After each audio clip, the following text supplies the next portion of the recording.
Hey everyone. Chapter 4 Loneliness. The next day was rainy and dark.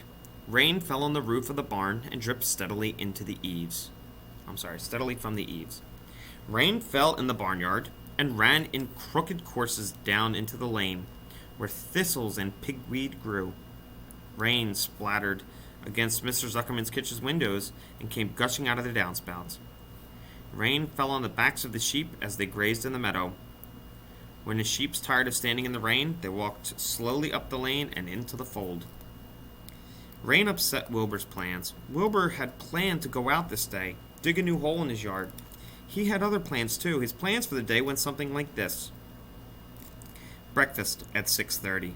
Skim milk, crusts, middlings, bits of donuts, wheat cakes, and drops of maple syrup sticking to them, potato skins, leftover custard pudding with raisins, and bits of shredded wheat. Breakfast would be finished at 7.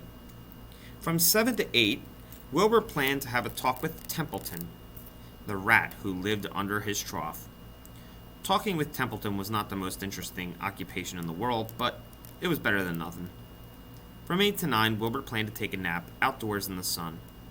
From 9 to 11, he planned to dig a hole or trench, or possibly find something good to eat buried in the dirt. From 11 to 12, he planned to stand still, watch flies on the boards, watch bees in the clover, and watch swallows in the air. 12 o'clock, lunchtime.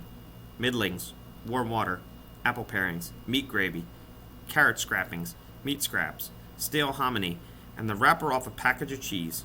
Lunch would be over at 1. From 1 to 2, Wilbur planned to sleep. From 2 to 3, he planned to scratch itchy places by rubbing against the fence. From 3 to 4, he planned to stand perfectly still and think of what it was like to be alive and to wait for Fern. At 4 would come supper.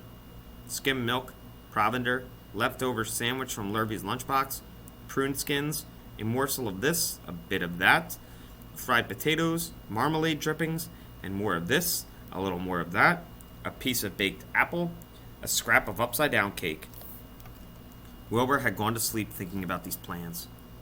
He awoke at 6 and saw the rain, and it seemed as though he couldn't bear it. I get everything all beautifully planned out, and it has to go and rain, he said. For a while he stood gloomily indoors, then walked out the door and looked out. Drops of rain struck his face. His yard was cold and wet. His trough had an inch of rainwater in it. Templeton was nowhere to be seen. "Are you out there, Templeton?" called Wilbur. There was no answer. Suddenly, Wilbur felt lonely and friendless. "One day, just like another," he groaned. "I'm very young. I have no real friend in the barn. It's going to rain all morning and all afternoon, and Fern won't come in such bad weather. Oh, honestly." And Wilbur was crying again, for the second time in 2 days. At 6:30, Wilbur heard the banging of a pail. Lurvy was standing outside in the rain, stirring up breakfast. "Come on, pig," said Lurvy. Wilbur didn't budge. Lurvy dumped the slops, scrapped the pail, walked away, and he noticed that something was wrong with the pig. Wilbur didn't want food. He wanted love. He wanted a friend, someone who would play with him. He mentioned this to the goose, who was sitting quietly in the corner of the sheepfold. "Will you come over here and play with me?" he asked. "Sorry, sonny, sorry," said the goose. "I'm sitting on my eggs. 8 of them. Gotta keep them toasty warm. I have to stay right here. I'm no flibberty-ibberty-gibbet. I do not play when there are eggs to hatch. I'm expecting goslings." "Well, I didn't think that you were expecting woodpeckers," said Wilbur bitterly. Wilbur next tried one of the lambs. "Will you please play with me?" he asked. "Certainly not," said the lamb. "In the first place, I cannot get into your pen, and I am not old enough to jump over the fence. In the second place, I am not interested in pigs. Pigs mean less than nothing to me." "What do you mean, less than nothing?" replied Wilbur. "I don't think there is any such thing as less than nothing. Nothing is absolutely the limit of nothingness. It's the lowest you can go. It's the end of the line. How can something be less than nothing? If there were something that was less than nothing, then nothing would not be nothing. It would be something, even though it's just a very little bit of something. But if nothing is nothing, then nothing has nothing that is less than it is. Oh, be quiet, said the Lamb. Go play with yourself. I don't play with pigs.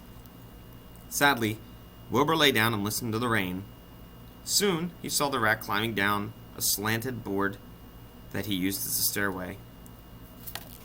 Here is the Lamb saying that she didn't want to play with Wilbur. Will you play with me, Templeton? Asked Wilbur. Play? Said Templeton, twirling his whiskers. Play? I hardly know the meaning of the word. Well, said Wilbur, it means to have fun, to frolic, to run and skip and make merry. I never do those things if I can avoid them, said the rat sourly. I prefer to spend my time eating, gnawing, spying, and hiding. I am a glutton, but not a merrymaker. Right now I am on my way to your trough to eat your breakfast, since you haven't got sense enough to eat it yourself. And Templeton the rat crept stealthily along the wall and disappeared into a private tunnel that he had dug between the door and the trough into Wilbur's yard.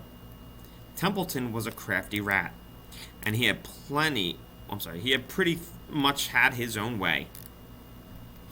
The tunnel was an example of his skill and cunning. The tunnel enabled him to get from the barn to his hiding place under the pig trough without coming out into the pen.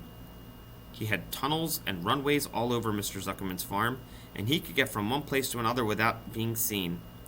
Usually he slept during the daytime and was abroad only after dark. Wilbur watched him disappear into the tunnel. In a moment, he saw the rat's sharp nose poke out from underneath the wooden trough. Cautiously, Templeton put himself up over the edge of the trough. This was almost more than Wilbur could stand on this dreary, rainy day to see his breakfast being eaten by someone else. He knew Templeton was getting soaked out there in the pouring rain, but even that didn't comfort him. Friendless, dejected, and hungry, he threw himself down in the manure and sobbed. Late that afternoon, Lurvy went to Mr. Zuckerman. I think there's something wrong with that pig of yours. He hasn't touched his food. Give him 2 spoonfuls of sulfur and a little molasses, said Mr. Zuckerman. Wilbur couldn't believe what was happening to him when Lurvy caught him and forced the medicine down his throat. This was certainly the worst day of his life. He didn't know whether he could endure the awful loneliness anymore. And here is a picture of how sad he is.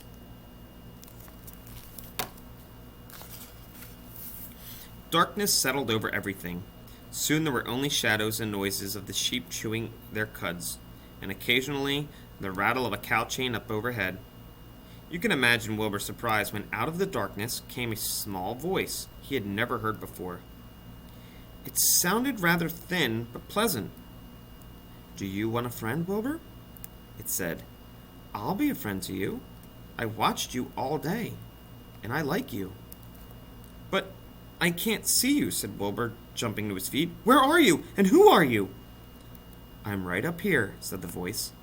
Go to sleep. You'll see me in the morning.